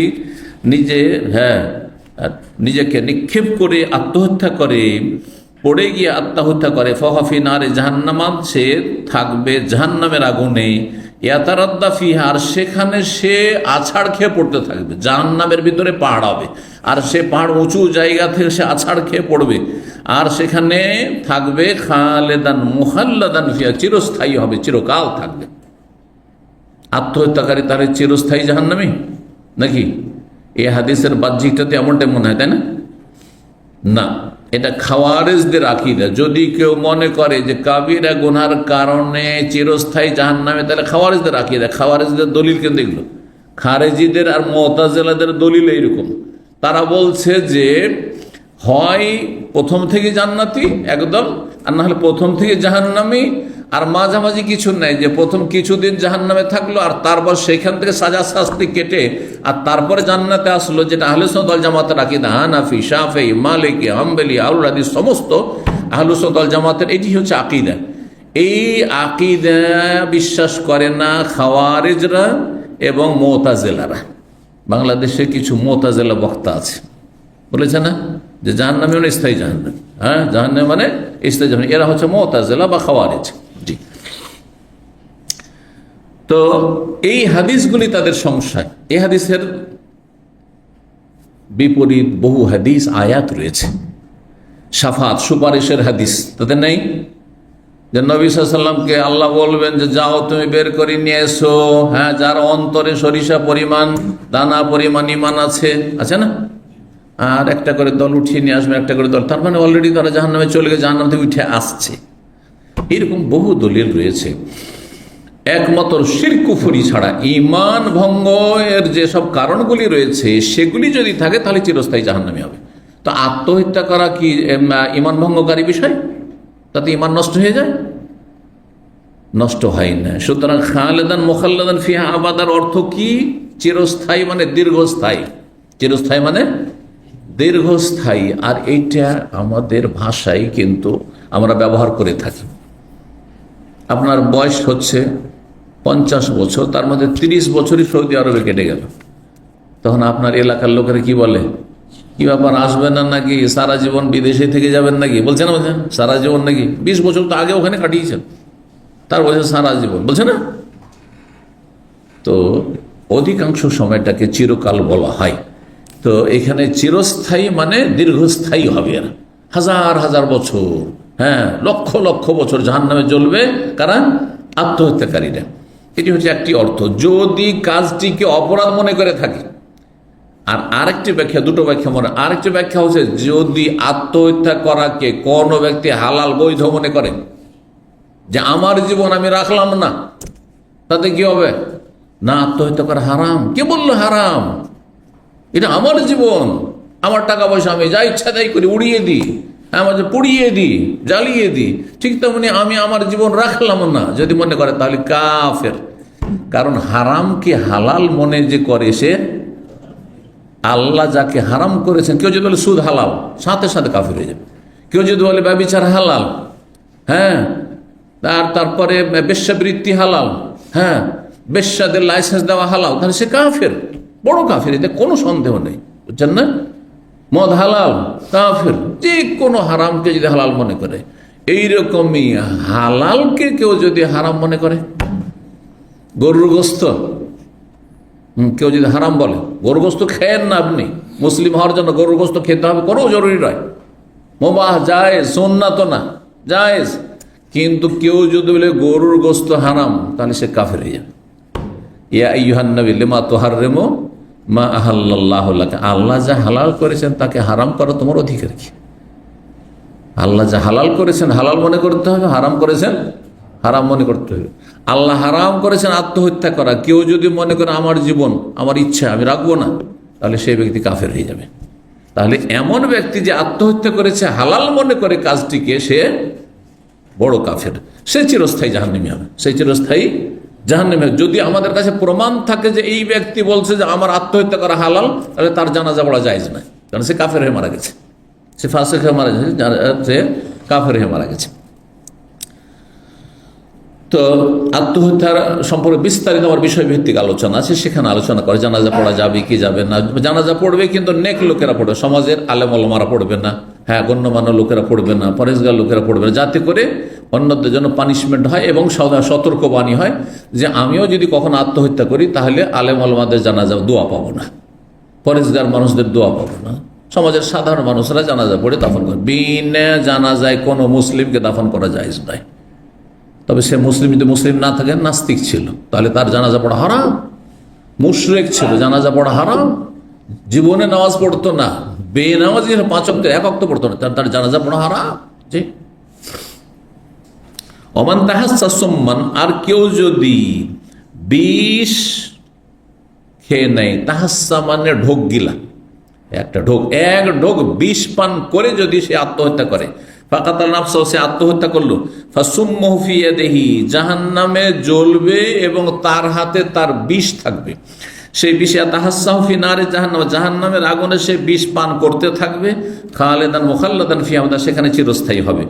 ওমান কাতালা নাফসাহু বিহাদিদাতিন, কেউ যদি কোন ধারালো অস্ত্র দিয়ে, হাদিদ মানে লোহা, আর লোহা দিয়ে অস্ত্র হয়, এই জন্য এখানে কোনো ধারালো অস্ত্র দিয়ে কেউ যদি নিজেকে হত্যা করে, এমনকি কেউ যদি পিস্তল দিয়ে, হ্যাঁ, নিজেকে গুলি করে, যেমন বাংলাদেশে কিছুদিন আগে, হ্যাঁ, এক জাহেল মূর্খ করলো না, হ্যাঁ, নিজের মাথায় নিজে গুলি করছে ফেসবুক লাইভে এসে, আর মনে নেই আপনাদের, এই তো 1-2 বছরই হইলো, হয়তো কয়েক বছর হইলো, হ্যাঁ, তাহলে তার হাতে জাহান্নামের আগুন এসে জ্বলতে থাকবে, আর সে পিস্তল বা রিভলভার বন্দুক দেওয়া হবে, আর তারপরে বলবো যে গুলি কর, জ্বলতে থাক আর গুলি কর, আর গুলি করতে থাকবে, একটা গুলি না, গুলি করতেই থাকবে যতদিন জাহান্নাম থেকে না বের করা হবে।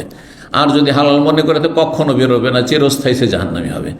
বলছেন যে কোনো ব্যক্তি ধারালো অস্ত্র দিয়ে নিজেকে যদি হত্যা করে, মানে আত্মহত্যা করে, ফাহাদিদাতু ফি ইয়াদিহি, তার ধারালো অস্ত্র তার হাতে থাকবে, ইয়াজাউ বিহাফি বাতনিহি ফি নারে, জাহান্নামের আগুনে সে আঘাত করতে থাকবে নিজের শরীরে, খালিদান মুখাল্লাদান ফিহা আবাদা, সেখানে সে চিরস্থায়ী হবে। 5779 নম্বর হাদিস বর্ণনা করছেন আমির ইবনে সাদ, তিনি বলেছেন সামিউতু আবি, আমি আমার আব্বা সাদ বিন আবি ওয়াক্কাস রাদিয়াল্লাহু তাআলা আনহুকে বলতে শুনেছি, রাসূলুল্লাহ সাল্লাল্লাহু আলাইহি ওয়াসাল্লাম বলেন, মানিস্তাবাহা বিসাবিয়াতি মারাতিন আজওয়া, কেউ যদি সকাল সকাল খালি পেটে 7টি আজওয়া খেজুর খায়, লাম ইয়াদুররুহু যালিকাল ইয়াউম, সেই দিন তার কোনো ক্ষতি করতে পারবে না কোনো বিষ ওয়ালা সেহর না, এবং জাদু, বিষ বা জাদুর কোনো প্রতিক্রিয়া তার উপর হবে না। 57 নম্বর অধ্যায় বলছেন বাবু আলবানিল ওতন, এই অধ্যায় হচ্ছে মাদি গাধার দুধ খাওয়া সম্পর্কে। গাধার দুধ খাওয়া যাবে? গাধার গোস্ত খাওয়া হারাম না হালাল? হারাম। যখন গোস্ত হারাম তো দুধও হারাম, গোস্ত হারাম তখন দুধও হারাম। ঘোড়ার গোস্ত হালাল না হারাম? হালাল, একমাত্র হানাফি মযহাবে। হানাফি মযহাব হইতে পারে ইমাম হানিফা রাহিমাহুল্লাহর কাছে এই হাদিস পৌঁছেনি, কিন্তু সহিহ বুখারীতে দুটো হাদিস রয়েছে। বাচনিক হাদিসও রয়েছে, নবী সাল্লাল্লাহু আলাইহি ওয়াসাল্লামের অনুমতি দিয়েছেন খেতে, এবং আবু বকর সিদ্দিক রাদিয়াল্লাহু আনহু বড় মেয়ে বর্ণনা করেছেন আমরা নিজেরা বা ঘোড়া জবাই করে খেয়েছি।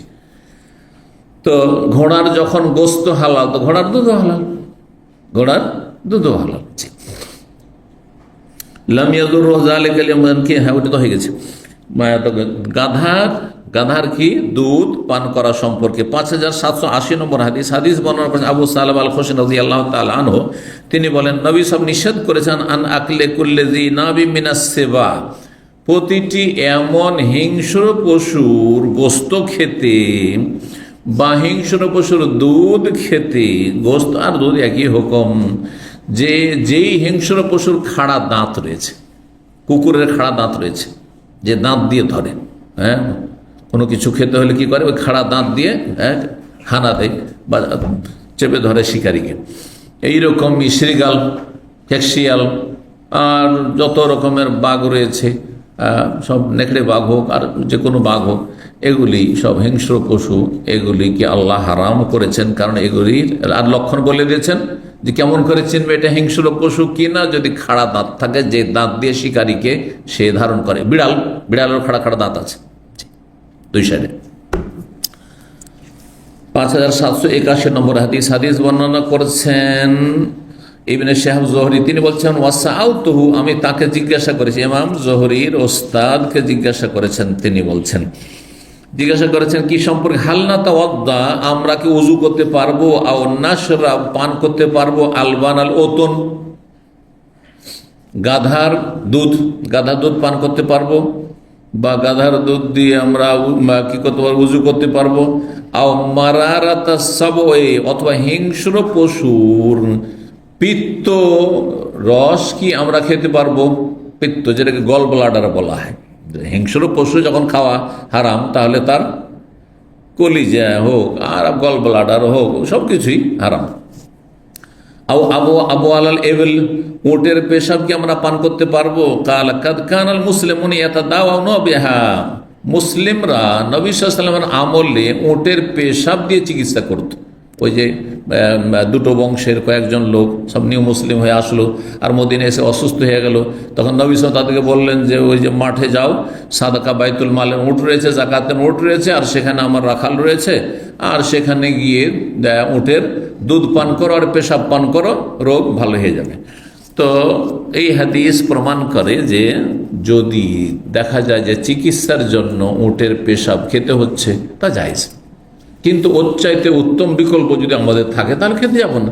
আজকাল আলহামদুলিল্লাহ উত্তম বিকল্প মেলা হয়ে গেছে, সুতরাং আর উটের পেশাব দিয়ে চিকিৎসার কোনো প্রয়োজন নেই। কিন্তু এমন কোনো যুগ যদি আসে, যেই সময় বা এমন এলাকায় আপনি বাস করছেন যেখানে বিশেষজ্ঞ উটের পেশাবের রয়েছে আর অন্য কোনো চিকিৎসা পাওয়া যাচ্ছে না, আপনার যে রোগ আছে উটের পেশাব খান আর দুধ খান, ভালো হয়ে যাবে, তাহলে খান, যাই আছে। এটা বরকতের জন্য না, কিসের জন্য? চিকিৎসার জন্য। আর হিন্দুরা গরুর পেশাব খায় কিসের জন্য? গাভীর বরকতের জন্য, শুভ বলে। যেমন গঙ্গা জল, তেমনি তাদের গোমাতার পেশাব, গোমূত্র, বুঝতে পেরেছেন? কারণ অনেক হিন্দুরা বলে যে আপনারা তো উটের পেশাব খান, বা আপনাদের তো হাদিসে আছে উটের পেশাব, ওরা খবর রাখে অনেকেই, ওইখানে জবাব আপনাকে রেডি রাখতে হবে যে আমরা এটাকে শুভ মনে করে খাই না, এইটা আমাদের চিকিৎসার কোনো উপায় নেই, সেই জন্য খাই হয়তো, তারপরেও খাই না, কিন্তু কেউ যদি খায় তো তার জন্য বৈধ আছে। আর তোমরা তো সেটাকে গঙ্গা জলের মতো পবিত্র শুভ মনে করে পান করছো, জি, গোমূত্র। জি, তো বলছেন তারপরে আম্মা আলবানুল ওতন, আতানের বহু বচন ওতন, গাধা, মাদি গাধার দুধ, ফাকাত বালাগানা, আমাদের কাছে হাদিস পৌঁছে, আন্না রাসূল নাহা আন লুহুমিহা, নবী সাল্লাল্লাহু আলাইহি ওয়াসাল্লাম নিষেধ করেছেন গাধার গোশত খেতে। তো গাধার গোশত খাওয়া যখন হারাম, তাহলে দুধ পান করাও হারাম। ওয়ালাম ইয়াবলুগুন আন আলবানিহা আমরুন ওয়ালা নাহিয়ুন, তবে নবী সাল্লাল্লাহু আলাইহি ওয়াসাল্লামের পক্ষ থেকে দুধ সম্পর্কে স্পষ্ট কোনো হাদিস নেই। হাদিস না থাকলেও এটাকে কিয়াস বলা হয়, কিয়াস সেম জিনিস। হ্যাঁ, গোশত হারাম আর সেই গোশত থেকে দুধ তৈরি হচ্ছে, সুতরাং দুধও হারাম। আদেশ নিষেধ কোনো কিছু নেই। ওয়াম্মা মারা রাতুসাব, হিংস্র পশুর পিত্ত, কালা ইবনে শাহ বলেন কালা আবু হাদাসানি আবু ইদ্রিস আল খাওলানি, আবু ইদ্রিস খাওলানি বর্ণনা করেছেন, আন্না আবা সালাবাত আল খুশনি, সাহাবী আবু সালাবা আল খুশনি তাকে জানিয়েছেন, আন্না রাসূলুল্লাহ সাল্লাল্লাহু আন আকলি কুল্লি যিনাবি মিনাস সিবা, নবী সাল্লাল্লাহু আলাইহি সাল্লাম এমন হিংস্র পশু আর গোশত খেতে নিষেধ করেছেন যে হিংস্র পশু চেনা যায় তার খাড়া দাঁত, নাব খাড়া দাঁত দেখে এমন হিংস্র পশু খেতে নিষেধ করেছেন।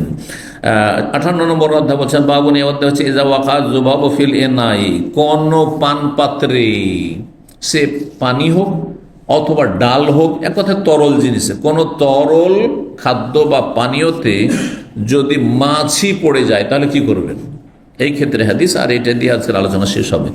5782 নম্বর হাদিস, হাদিস বর্ণনা করেছেন আবু হুরায়রা রাদিয়াল্লাহু তাআলা আনহু, তিনি বলেন, আন্না রাসূলুল্লাহ সাল্লাল্লাহু আলাইহি ওয়াসাল্লাম, রাসূলুল্লাহ সাল্লাল্লাহু আলাইহি ওয়াসাল্লাম বলেছেন, ইযা ওয়াকা যুবাবু ফি ইনাই আহাদিকুম, যদি তোমাদের কারো পাত্রে কোনো মাছি পড়ে যায়, ফালিয়াগমিসু কুল্লাহু, তাহলে পুরোটাকে ডুবিয়ে দাও। মাছি পড়লে পুরো ডুবে না, একটু ডুবে থাকে আর বাকিটা জেগে থাকে, পুরোটাকে ডুবিয়ে দেন আপনি।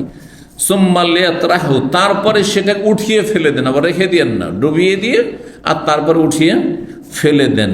কেন বলছেন, ফাইন্না ফি ইহদা জিনাহাইহি শিফাআন, মাছির দুটো ডানার একটি ডানাতে রোগের আরোগ্য রয়েছে, চিকিৎসা রয়েছে। অফিল আখারে দান, আর দ্বিতীয় ডানাটিতে রোগের জীবাণু রয়েছে। দা মানে রোগ, রোগ রয়েছে মানে রোগের জীবাণু রয়েছে। তো জীবাণু বহন করে, আর মাছির প্রাকৃতিক বদভ্যাস হচ্ছে যেই ডানাটিতে জীবাণু রয়েছে সেটাকে ডুবাবে আগে। এটা কোন একটি রিওয়ায়াতে রয়েছে। যদি তা নাও হয় তো আমার তো আপনার জানা নেই যে একটি ডানাতে রোগের জীবাণু আছে আর একটিতে রোগের চিকিৎসা আছে, সুতরাং পুরোটাকে ডুবিয়ে দেন। যদি জীবাণু তাতে গিয়ে থাকে তাহলে এটার দ্বারা কি হয়ে যাবে, রোগের আরোগ্য হয়ে যাবে, তারপরে সেটাকে উঠিয়ে ফেলে দেবেন। এই হাদিসগুলি সুবহানাল্লাহ নবী সাল্লাল্লাহু আলাইহি ওয়াসাল্লাম মুজিজা, নবী সাল্লাল্লাহু আলাইহি ওয়াসাল্লামের মুজিজা। আজকাল সায়েন্সের যুগে, মেডিকেল সায়েন্সের যুগে ল্যাবে এগুলোর টেস্ট করা হয়েছে, আর দেখা গেছে যে মাছির দুটো ডানার একটি ডানাতে সবসময় জীবাণু থাকে। এই জন্য মাছি পড়ে গেলে পুরোটা ডুবিয়ে দেন আর তারপরে আপনি খেয়ে নেন, আপনার কোনো ক্ষতি করবেন না। এখানে আজকের আলোচনা শেষ করছি। ওয়া জাযাকুমুল্লাহু খাইরান। সুবহান রাব্বিকা রাব্বিল ইজ্জাতি আম্মা ইয়াসিফুন ওয়া সালামুন আলাল মুরসালিন ওয়াল হামদুলিল্লাহি রাব্বিল আলামিন।